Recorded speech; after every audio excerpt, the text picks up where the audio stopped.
Welcome back to Investing Talk Podcast. Today we're looking at Bitmine immersion technologies. As usual, before we start, subscribe, like, and comment to this video to support the show. And if there's a specific company you want us to look into, leave in the comments below. So let's get into it. Bitmine immersion technologies is it's a really interesting one. It's kind of a story of two extremes. A paradox, really. On one hand, you have this just explosive growth in revenue. Right. But on the other, they're not actually profitable right now. And it's all built on top of this this massive asset vault that just changes the entire game. It really does. Yeah. So let's start with that growth. The top line numbers are, they're kind of hard to ignore. They really are. On a trailing 12-month basis, we're talking about $5.45 million in revenue as of the last quarter. And how does that stack up to, say, last year? Well, that's the thing. It's a 413% increase year over year. Wow. So, yeah, that tells you they are just pouring resources into scaling up their operations, just expanding at a dizzying speed. Okay. But with that kind of, runaway spending, there's always a consequence on the bottom line. So what do the margins look like? Not great. And that's the key part of the story. The net income is negative, around minus $6.5 million. Which, for most companies, would be a huge red flag. A massive red flag. But for Bitmine, you have to understand this is almost by design. They're deliberately prioritizing asset accumulation, specifically Ethereum, over immediate profit. Right. It's a classic growth strategy. Reinvest everything to build that foundation. Exactly. And that strategy leads us directly to what I think is the most compelling part of this whole thing. The balance sheet. The balance sheet. This is where the story gets really, really interesting. But break it down for us. What are we talking about here? We're talking about a company that holds over 3.5 million ETH. 3.5 million. Which doesn't just make them a big player, it makes them the largest institutional holder of Ethereum on the planet. That's an incredible position to be in. What's that worth today? As of late 2025, that asset base is valued at nearly $11.8 billion. Okay, now hold on. This is the part that, you really have to let sink in. Their asset vault is worth almost $12 billion. But what's their market cap? Around $8.8 billion. So the market is valuing their entire operating business, the tech, the data centers, the management, everything, at less than zero. At a negative number. It's a pure balance sheet play. You are literally buying their Ethereum vault at a discount and getting the business for free. That's the thesis right there. It provides this incredible safety margin. Absolutely. And it gives them so much flexibility. Their total liquidity, so cash plus crypto, is over $13.4 billion. That is some serious dry powder. For sure. It gives them all the financial muscle they need for, whatever comes next. Acquisitions, new strategies, you name it. And let's talk about the scale of that ETH holding. It's not just a big number. It's a meaningful slice of the whole pie. They own more than 2.9% of the entire Ethereum supply, and they've publicly said they're aiming for 5%. Wow. So few other companies can even come close to that. Not even close. And that dominance is so critical because of the staking yield. The passive income generated from an asset base that large is just enormous. But at their competitive mode, it isn't just about holding crypto, right? It's also about how they operate. Correct. They're innovators. They have this unique proprietary immersion cooling technology for their miners. Which, for anyone who doesn't know, is way more efficient than just using fans and air. It cuts costs and boosts performance. Drastically. And on top of that, they're building out a platform. You see them talking about Moz and Saws. So mining as a service and software as a service. Can you explain what that means in this context? Yeah, so with Moz, they're basically renting out their super efficient mining infrastructure to others. It's a fee-based service. Right. And the sauce part is about providing specialized software, probably for managing digital assets, for staking, things like that. It helps diversify their revenue away from just mining. And that whole package, the assets, the tech, the platform, that's clearly gotten some attention from some very big names. It has. When you see investors like Cathie Wood and Founders Fund getting involved, they're not just making a small bet. No, they're betting on the whole ecosystem, with Bitmine as their chosen vehicle. Exactly. So, okay, that brings us to the stock itself. We've talked about the fundamentals.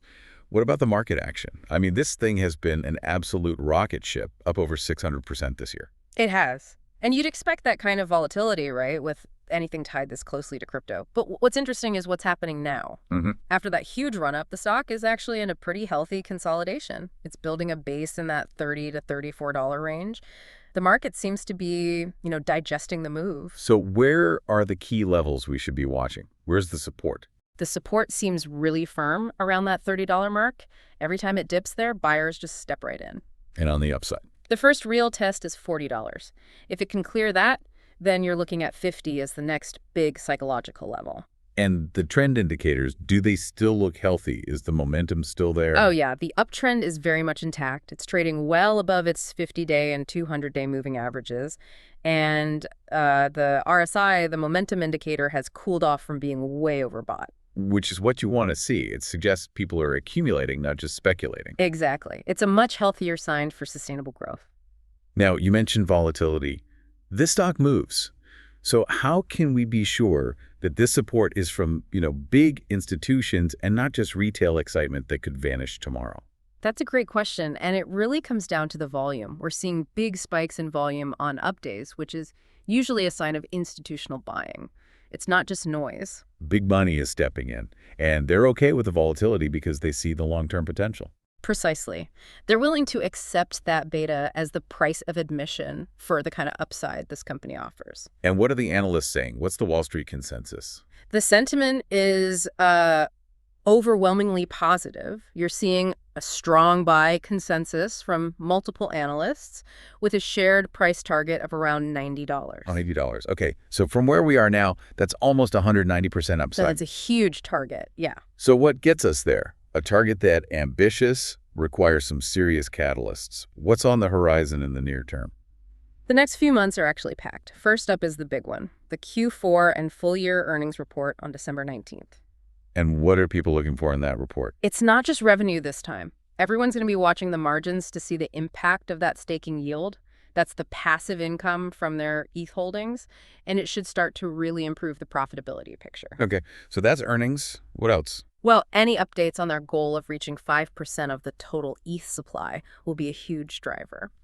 And then there's a smaller thing, the renewal of a Bitcoin miner lease at the end of December, which will provide some clarity. And then as we get into the new year, there are some of those bigger macro events that could pull in a lot of institutional money. For sure. Around January 10th, you've got potential ETF rebalancing.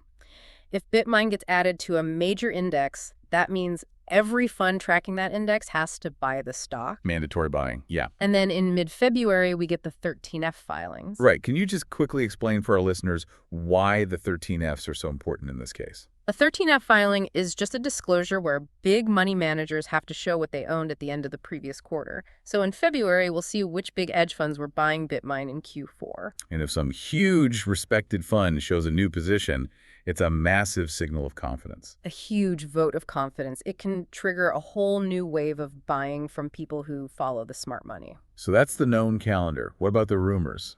What's the market chatter? The speculation is definitely active. There's talk about them using that dry powder to acquire smaller mining companies to hit that 5% ETH target faster. That makes sense. There's also buzz that they could get into more complex DeFi yield strategies, which would unlock even higher returns on their assets. And the big one for any growing company, uplisting to a major exchange. Right. There's always talk about a potential move to the Nasdaq Q or NYSE. If that happens, it opens the floodgates to a whole new class of investors and funds. Okay, so we've laid out a very compelling bull case. But we have to talk about the risks. And with a company like this, they are significant. They are. And the primary risk is simple: market dependency. This company's fortunes are tied directly to the price of Ethereum and the health of the crypto network. It's pure leverage. If ETH has a great year, BitMine has an incredible year. If ETH crashes, then BitMine's asset base gets hammered. It's a double-edged sword. That concentration provides all the upside, but it also amplifies the risk on the way down. The company is very open about this in their filings. And this brings up the valuation challenge. Anyone coming from a traditional finance background is going to look at this with a standard model and probably have a heart attack. They will, yeah. A traditional discounted cash flow, or DCF, model is completely useless here. Explain why. Why does that gold standard model break so badly?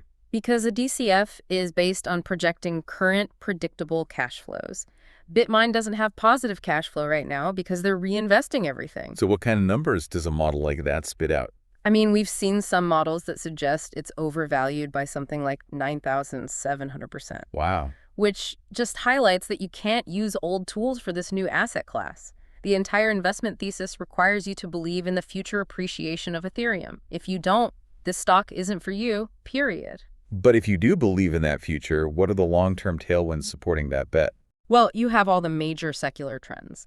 The ongoing approval of crypto ETFs, which brings in institutional money, the growth of Ethereum's Layer 2 networks, which increases its utility, and just the general global adoption of digital assets. All of those trends disproportionately benefit the single largest holder of the central asset. Exactly. So let's tie this all together. What's the final takeaway for someone thinking about this stock? I think it's in a unique spot because it's attractive for two different kinds of investors. For short-term traders, you have this packed catalyst calendar coming up, earnings in December, ETFs in January, 13Fs in February. Lots to trade around. And for the long-term holder? For the long-term holder, the story is that unmatched Ethereum Treasury Vault. It's a massive buffer for the balance sheet, it's a source of steady income from staking, and at the end of the day, it's the ultimate vehicle for capturing the huge asymmetrical upside if you believe in the widespread adoption of ETH for years to come.